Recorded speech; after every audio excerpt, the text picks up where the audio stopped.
Today's another training tip. So today basically is going to talk about stretching. So to stretch or not to stretch effectively.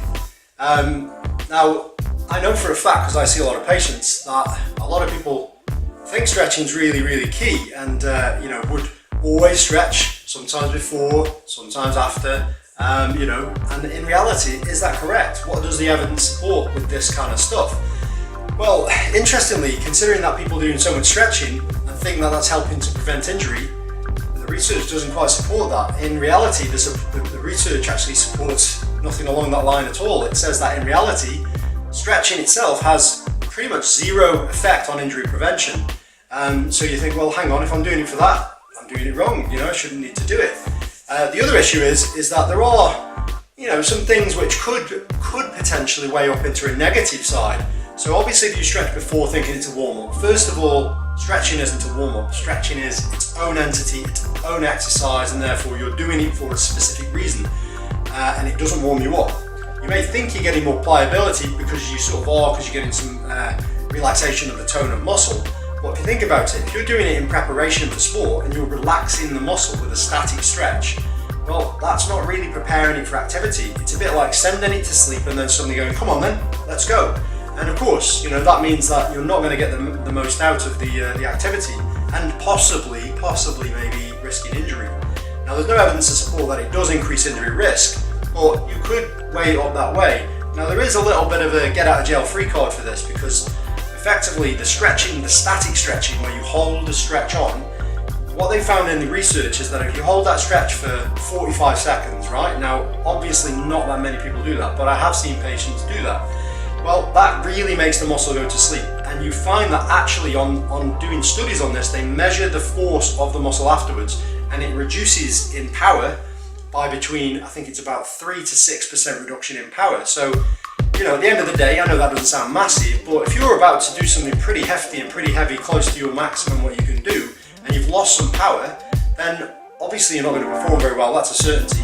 But number two, you could injure yourself, maybe. But this effect, don't get me wrong, only lasts for about 15 minutes, so it's not the end of the world. So most people don't stretch for that long, and most people probably do stretching and then maybe warm up or warm up and stretching. But either way, it's hard to say that it would increase your risk of injury, but it certainly doesn't reduce it, that's for certain.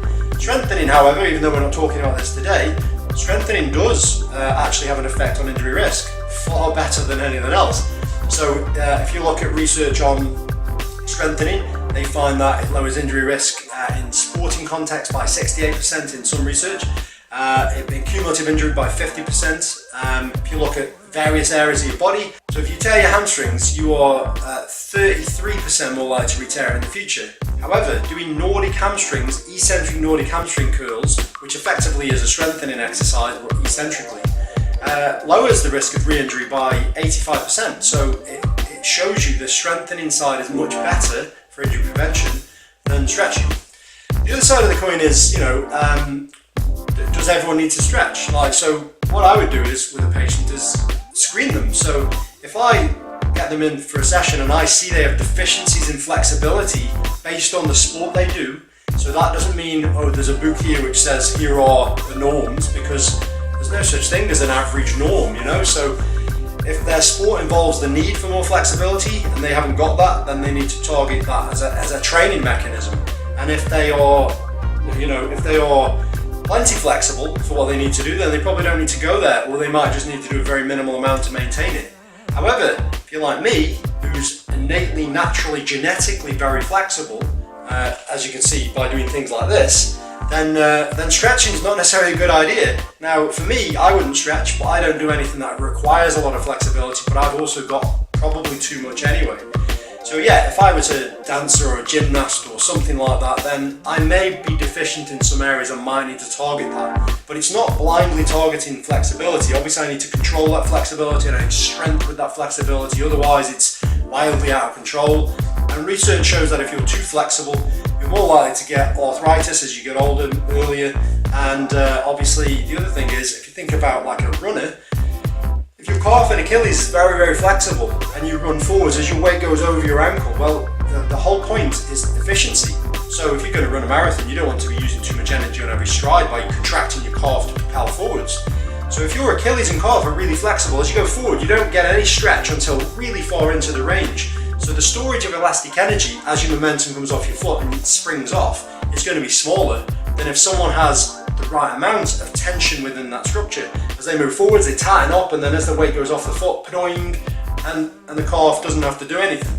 So basically, that means that the calf has to work harder, so you're more likely to hurt your calf, you're more likely to overwork your calf and get calf strains and calf problems and so on and so forth. So that is another area where stretching should not be a one-size-fits-all rule. You need to look at what the sport needs, what you've got, and if you need to improve it. Or if you've got too much, and then you should probably steer clear of it, provided that it's right for the sport. And then, if anything, target strengthening. So basically, I think that pretty much covers most things. I'm sure I might have missed something, but yeah, that covers stretching, roughly speaking. So again, if there are any more questions, you can comment below or on the social media, and and obviously like this video if you like it, and subscribe next time, and we'll see what we can talk about next time.